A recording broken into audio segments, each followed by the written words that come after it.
වසර 38ක සේවා දිගුගුම් පසු අද දවසේ ඉසුඹලන්න කුමාර වර්ණකුළු සූරිය ආදරණීය උපපීඨාධිපතිතුමා වයඹ ජාතික අධ්‍යාපන විද්‍යාපීඨය වෙනුවෙන් ඉතාමත් සෙනෙහසින් ලෙන්ගතුකමින් පිළිගනු ලබනවා.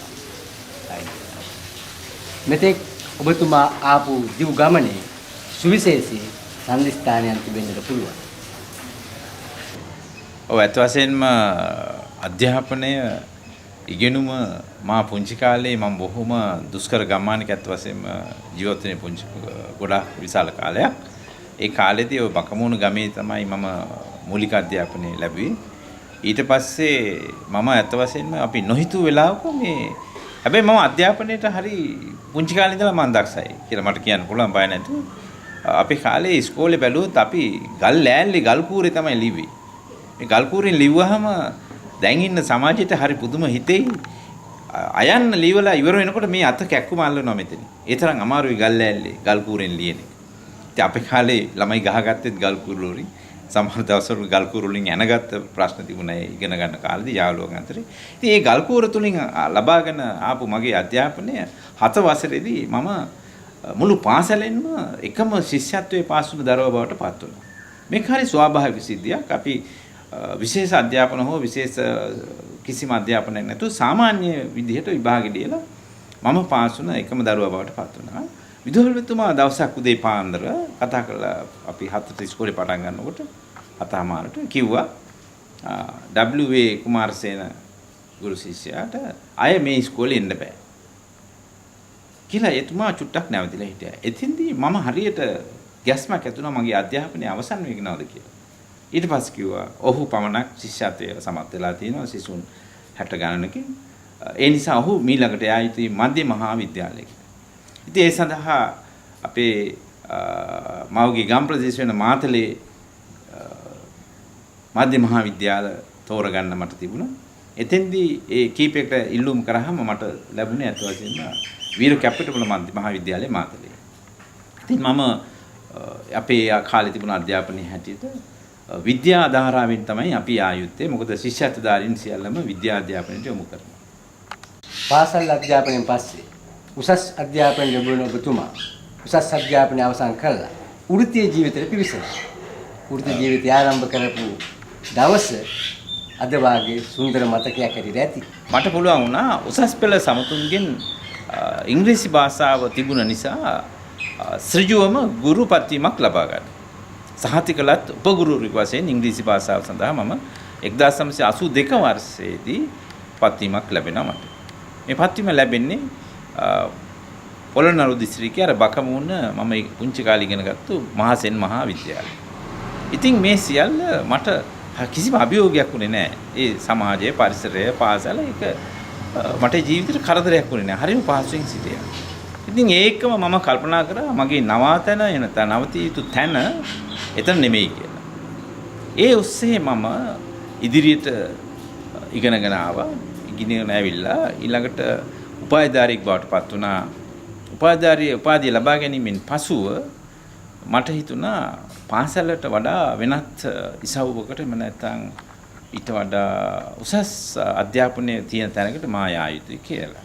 2000 වසරේදී ශ්‍රී ලංකා ගුරු අධ්‍යාපනඥ සේවයට එකතු වුණ ඔබතුමාට මේ දක්වා දිගු ගමනක් පැමිණලා තියෙනවා. උපපීඨාධිපතිවරු වශයෙන් ඔබතුමා ලැබපු සුවිශේෂී අත්දැකීම් ඇති. අඛණ්ඩ අධ්‍යයන අංශයෙන්ම තමයි මම දිගටම වැඩ කරගෙන හිටියේ සම්බන්ධීකරණ කතිකාචාර්යවරයෙක් සහ ඉන්පසුව උපපීඨාධිපතිවරයෙක් වශයෙන්. එතෙන්දී මට දැනුණ මගේ පෞද්ගලිකව මං හිතුවත් ලැබෙන ලොකු සතුටක් තමයි මට පුළුවන්කම ලැබුණා ශිෂ්‍ය කණ්ඩායම් 4කට පත්වීම් සඳහා යොමු කරලා ඒ අයට කිසිදු ගැටලුවක් නැතුව ඒ සියලු දෙනාටම පත්වීම් ලබා දීලා ඒ අය සතුටින් පාසල් වල අද අතිදක්ෂ ගුරුවරුන් වශයෙන් වැඩ කරනවා. වසර 20කට ආසන්න කාලයක් ගුරු අධ්‍යාපනඥයෙක් වශයෙන් සේවය කළ ඔබතුමාට අනාගත ගුරු පරපුර සඳහා දිය යුතු සුවිශේෂීම පණිවිඩයක් ඇති. අත වශයෙන්ම ගුරුවරයෙක් වශයෙන් මට ප්‍රධාන කරුණු දෙකක් තුනක් කියන්න පුළුවන්. එකක් තමයි මම කියන්නේ ගුරුවරයා ඔබ උගන්වනකොට දෙන්නෙක් ඉගෙන ගන්න. එක්කෙනෙක් තමයි ගුරු ශිෂ්‍යයා අනිත් එක්කෙනා තමයි ඔබ. ගුරු ශිෂ්‍යයා විෂය කරනු ඉගෙන ගන්න අතරෙම ඔබ ඉගෙනගත යුතුයි එම්ත ඉගෙන ගන්නවාමයි උගන්වන්නේ කෙසේද කියලා. One teaches to learn. මේක ලෝකේ පිළිගත් තර්කයක් පිළිගත් මතවාදයක්. ඒ වගේම ඉගෙනුම ඔබ සතු වස්තුව. ඔබ ඉගෙනුම ආරම්භ කළා පමණයි. ඔබ ඉගෙනුම කිසිසේත් අවසන් කරලා නැහැ. ඔබ ඉගෙනුම මේ ආරම්භ කරපු ඔබ අවසන් කරලා තියෙන්නේ ඉගෙනුමේ ආරම්භය පමණයි. ඔබ ඉදිරියට ඉගෙනගෙන ඉදිරියට යන්න ඔබට ඊටාම වාසනාවන්ත ජීවිතයක් ඔබ පසුපස හඹා වෙනවා. ඔබට කිසිදාක වරදින්නේ නැහැ ඔබ ඉගෙන ගන්න. බකමූණ වැනි සුන්දර ගම්මානයකින් තම ජීවන ගමන ආරම්භ ඔබතුමා මේ වෙනකොට දිගු ගමනක් පැමිණලා තියෙනවා. සැබවින්ම ඔබතුමාගේ ජීවිතය හරිම තෘප්තිමත්. වයඹ ජාතික අධ්‍යාපන විද්‍යාපීඨයේ කාලේදී මම ඉස්සෙල්ලාම 2000 වසරේ එනකොට මගේ දරුවන් ඊටාම පුංචි දරුවන් වයස අවුරුදු 5 6 7 හිටපු දරුවන්. ඉතින් ඒ දරුවන් අද වෙනකොට අත් වශයෙන්ම මගේ ලොකු දියණිය මා ඉදිරියෙන් අද ඉන්නවා. මට ලොකු සතුටක් තියෙනවා. ඇය විශ්වවිද්‍යාලයේ තොරතුරු තාක්ෂණයේ මගේ විෂයම ඉහළ මට්ටමකට අධ්‍යාපනය ලැබලා ඇයගේ ප්‍රථම උපාධිය පන්ති සමාර්ථයක් සහිතව සමත් වෙලා අද දින පෞද්ගලික ආයතනයක මෘදුකාංග ඉංජිනේරුවරියක් වශයෙන් වැඩ කරනවා. ඒක ලොකු සතුටක්. ඒකවට මගේ ඇත්තටම දෙවෙනි දිනියත් පොතොරතුරු තාක්ෂණය ඉගෙනගෙන විශ්වවිද්‍යාලයේ අවසාන වසරේ ඉගෙනීම ගනිමින් සිටිනවා. මට ලොකු විශ්වාසයක් තියෙනවා.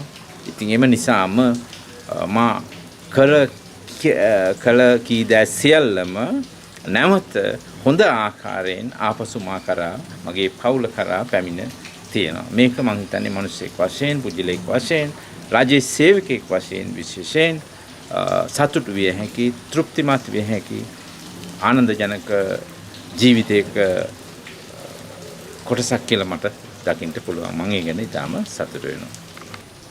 වයඹ ජාතික අධ්‍යාපන විද්‍යාපීඨයේ වසර 19ක සේවා දිගුවකින් පසු අද දවසේ සමුගන්නා ඔබතුමන්ට කීමට සුවිශේෂ කරුණක් තියෙන්න පුළුවන්. ඇත්තටම කිව යුතු සුවහසක් ප්‍රාර්ථනාවන් අදහස් මනරම් දේවල් ඇත. ඒ සියල්ලම කෙටි කරලා මෙහෙම කියන්න. වයඹ ජාතික අධ්‍යාපන විද්‍යාපීඨ මෑණියනි, සහෘදයාණෙනි, ඔබ නැති ජීවිතය මොන ජීවිතයක්ද? වයඹ ජාතික අධ්‍යාපන විද්‍යාපීඨයේ පීඨාධිපතිතුමා, කතිකාචාර්ය මණ්ඩලයේ, අනධ්‍යයන කාර්ය මණ්ඩලය සහ ගුරු මානවිකාවන් වෙනුවෙන් ඔබතුමාට අපි සුභාසිංසන ප්‍රාර්ථනා කරනවා.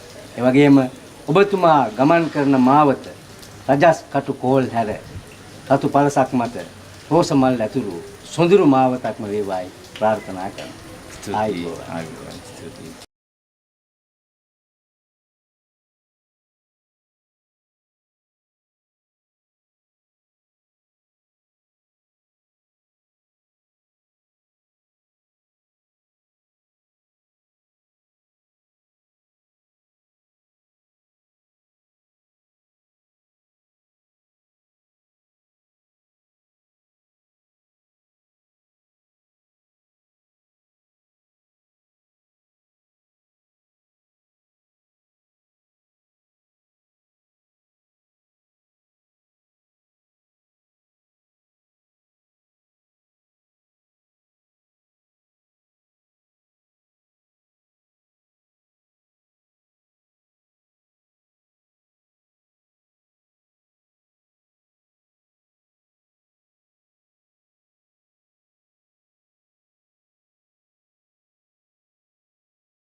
කාර්ය වඩාත් මැනවින් ඉටු කිරීමට අවශ්‍ය පෝෂණය උදෙසා පශ්චාත් උපාධි අධ්‍යාපන ඩිප්ලෝමාවද තොරතුරු sannivedana තාක්ෂණ වේදයේ පිළිබඳ විද්‍යාපති උපාධියද ශ්‍රී ජයවර්ධනපුර විශ්වවිද්‍යාලයෙන් කළමනාකරන පශ්චාත් උපාධි ඩිප්ලෝමාවද ජාතික අධ්‍යාපන ආයතනයෙන් පශ්චාත් උපාධි අධ්‍යාපන කළමනාකරණය පිළිබඳ උපාධියද ලබා ගන්නා ලදී.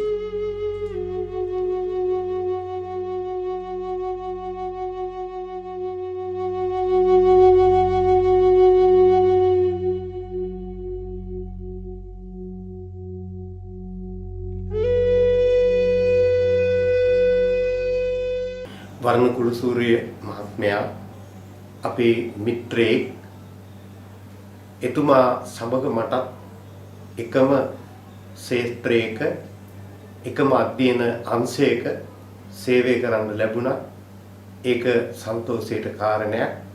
එතුමා අපේ මේ වයඹ ජාතික අධ්‍යාපන විද්‍යාපීඨය විශිෂ්ට තත්ත්වයට ගෙන ඒමට කැප වෙලා වැඩ කරපු හොඳ කතිකාචාර්යවරයෙක් වගේම හොඳ කළමනාකරුවෙක් හැටියට නියත වශයෙන්ම හඳුන්වන්න පුළුවන්කම තිබෙනවා.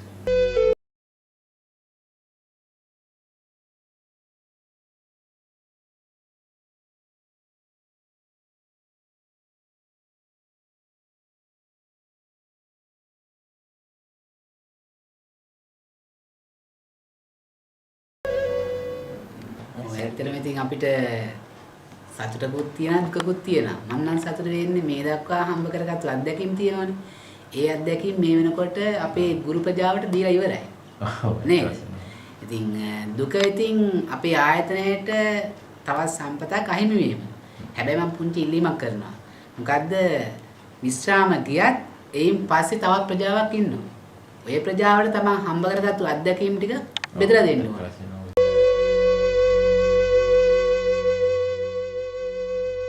ශ්‍රී ලංකා ගුරු අධ්‍යාපනඥ සේවය තුළ තුන්වන පන්තියේ සිට දෙවන පන්තියට හා පළමුවන පන්තියට උසස් වීම ලබා ගනිමින් තම කතිකාචාර්ය වෘත්තීය ජීවිකාව තුළ ශිෂ්‍ය නේවාසිකාගාර පාලකවරයෙකු වශයෙන්ද සම්බන්ධීකරණ කතිකාචාර්යවරයෙකු වශයෙන්ද උපපීඨාධිපතිවරයෙකු වශයෙන්ද මහත් සේවයක් ඉටු කරන්නට විය.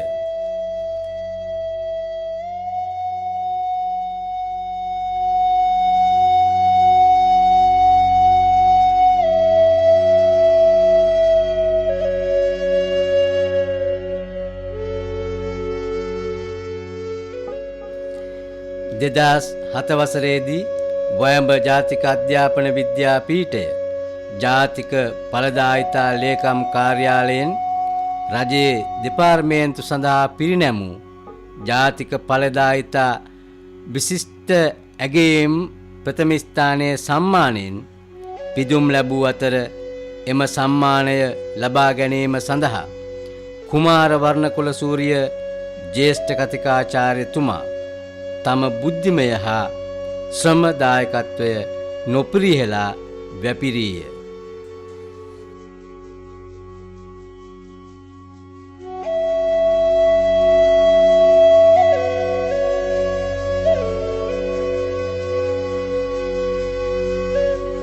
වසර 37ක සේවා දිගුවකින් පසු ඔබ අපෙන් සමුගෙන ගියද අප ඔබට සමුණු දෙන්නෙමු.